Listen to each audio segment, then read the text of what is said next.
O RET, Regime Especial de Tributação, é o regime tributário mais vantajoso para as incorporadoras, mas se ele for mal feito, se tiver alguma coisa de errado no processo, pode dar ruim, pode dar muito problema aí para o bolso do empresário. Então, para você entender tudo o que precisa ser feito, mas principalmente o que não deve ser feito, fica de olho nesse episódio.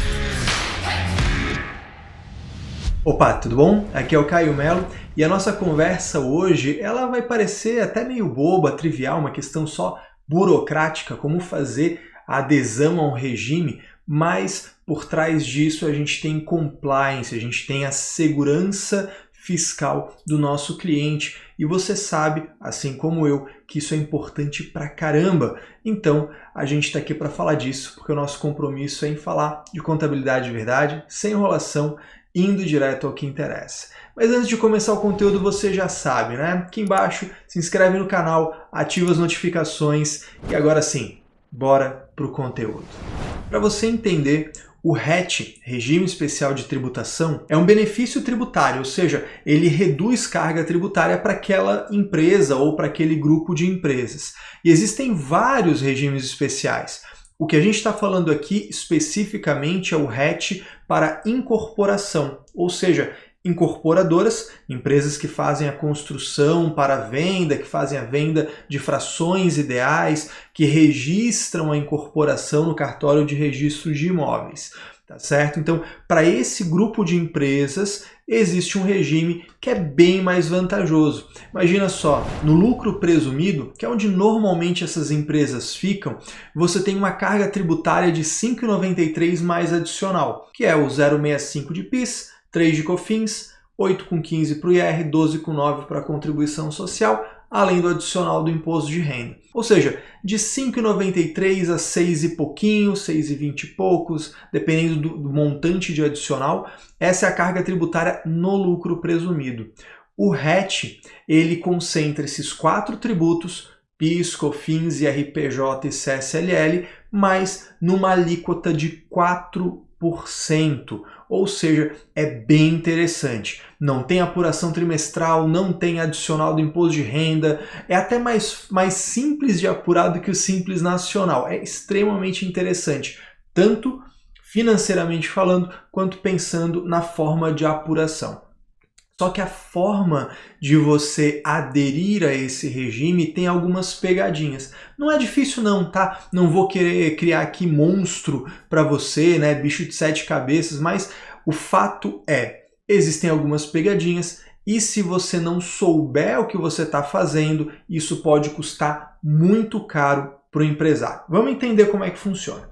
Primeiro de tudo, o RET de incorporação é para incorporadoras. Então a gente está falando de uma empresa que tem lá a sua CNAE 4110700, incorporação imobiliária, que está realizando uma incorporação e aí nem é tanto assunto contábil, mas é importante entender. Uma incorporação imobiliária, ela está sujeita a uma lei específica, que é a Lei 4.591 de 64. Essa obra ela deve ter o seu alvará de construção, deve ter a sua inscrição no Cadastro Nacional de Obras do CNO e também o registro de incorporação no cartório de registro de imóveis. Tá certo? Então esse é o ponto inicial. A partir daí, você vai ter a opção pelo patrimônio de afetação, que a gente inclusive pode fazer um outro episódio só sobre isso, só para você entender o que é o PA, o patrimônio de afetação. Mas aqui, para o nosso objetivo hoje, é o suficiente saber, né? Olha, tem então o tal do patrimônio de afetação. Você vai averbar, ou seja, vai levar registro lá no cartório de registro de imóveis um termo dizendo, olha, a empresa está optando por afetar o patrimônio daquela obra, daquela incorporação imobiliária. Então o termo técnico você vai averbar o termo de afetação lá no registro de incorporação, levando isso ao registro de imóveis. Tá? Esse é o primeiro passo. Então o registro de incorporação tem que ter patrimônio de afetação.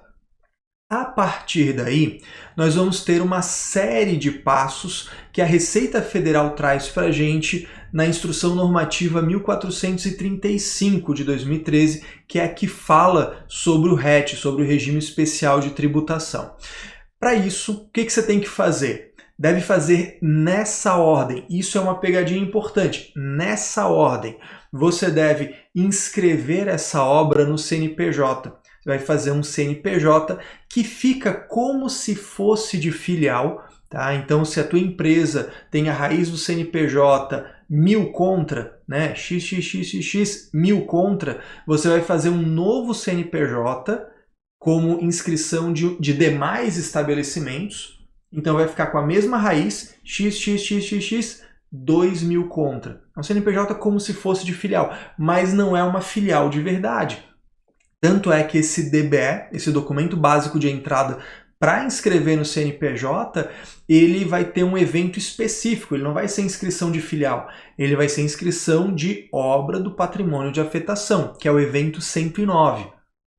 Tendo esse CNPJ, continuamos o processo. Você deve, no ECAC, lá da Receita Federal, fazer adesão ao DTE, Domicílio Tributário Eletrônico, que basicamente é para a Receita Federal poder te notificar, poder te comunicar oficialmente através lá da caixa postal do ECAC.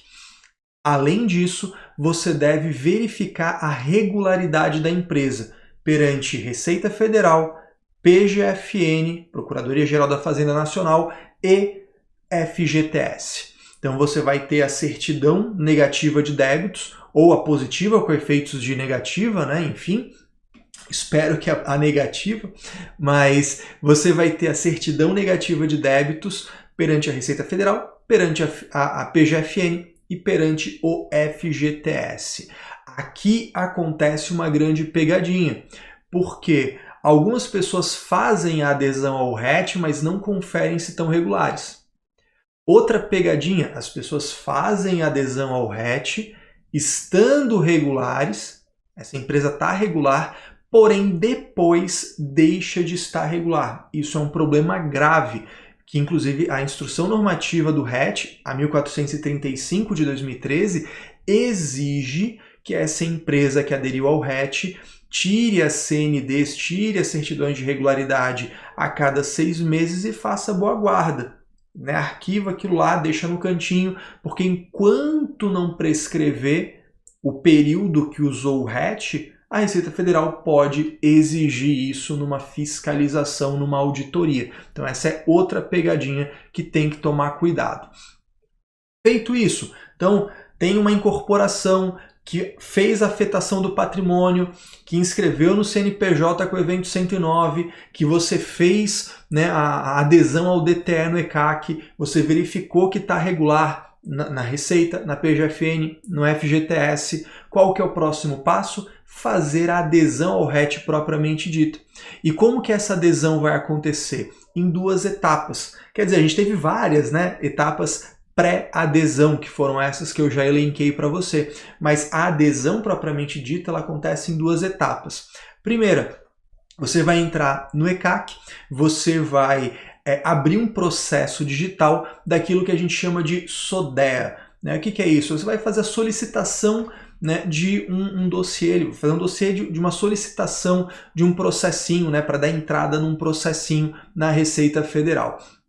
Ali você vai fazer o SODEA de regime especial, escolhendo o regime especial de tributação, o RET, de incorporadoras. Feito isso, o ECAC vai processar praticamente que de modo imediato e você vai ter a abertura de uma juntada eletrônica de documentos nesse processo digital.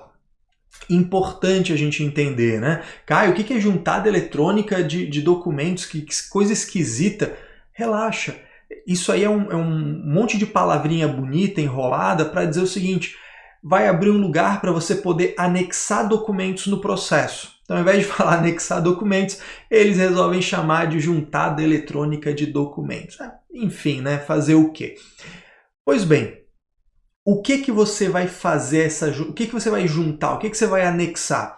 2 documentos. Essa é a segunda etapa. Então, primeira etapa, você fez a solicitação e aí quase que imediatamente lá no ECAC vai processar e já vai abrir para você fazer a juntada eletrônica de documentos nesse processo digital. E aí você vai anexar 2 documentos.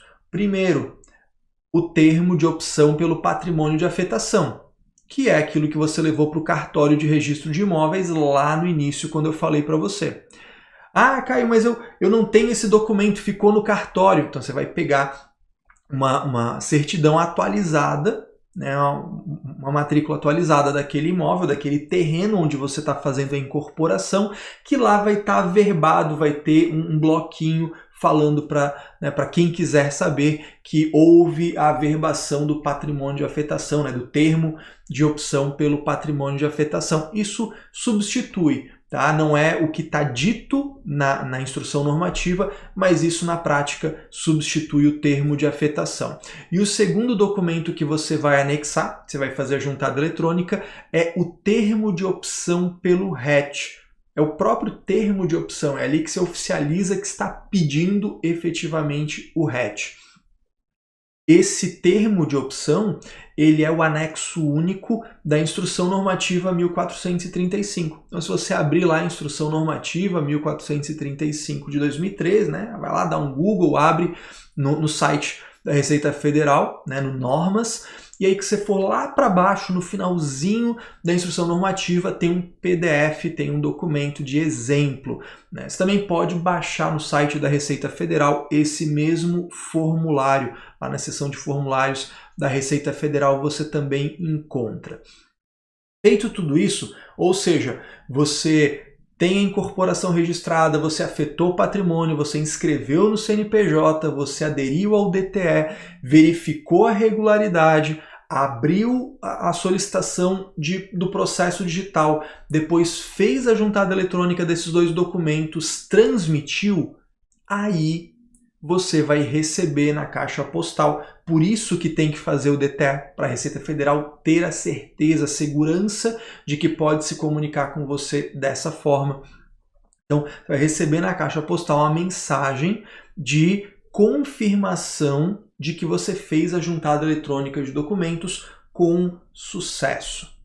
A partir do mês em que você fez essa adesão, ou seja, que você fez todo esse processo, no mês em que você fez a juntada eletrônica de documentos e recebeu essa notificação que vem imediatamente, a partir desse mês você pode tributar pelo RET. Os recebimentos de vendas de unidades, né, que você aderiu ao RET, daquela obra que aderiu ao RET, você pode tributar, pode não, deve tributar, não mais pelo lucro presumido, mas sim pelo regime especial de tributação, com uma alíquota maravilhosa de 4%.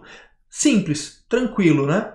Agora, além da pegadinha que eu te falei ali da regularidade, a gente vê de vez em quando o pessoal comer bola com outras coisas, né? Por exemplo, a pessoa não fez o processo todo, a pessoa fez a inscrição no CNPJ. Como já tem o CNPJ, saiu recolhendo o RET. Pô, tá errado pra caramba, não pode, você não terminou de aderir, você não fez o processo de adesão. Só ter o CNPJ é meio do caminho. Meio do caminho não, tá lá no começo do caminho. Outra coisa importante, já falei, tem que ficar regular o tempo todo, principalmente porque a análise do processo do RET não acontece imediatamente. O que acontece imediatamente é você receber uma notificação de que, ó, recebemos os documentos. Se tudo foi feito direitinho, lá na frente, quando o processo for analisado, vai ser deferido, não tem erro.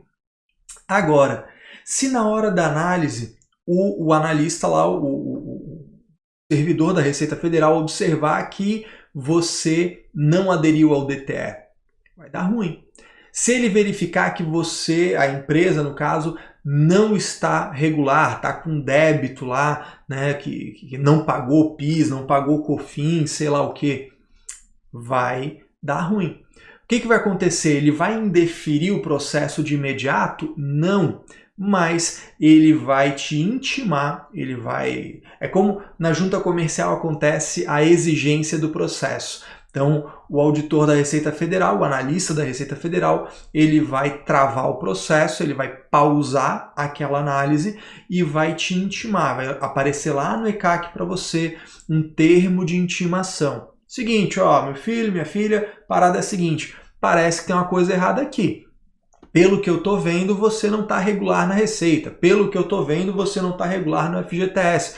Pelo que eu estou vendo, você não tem a adesão ao DTE. Ou você não fez a inscrição no CNPJ.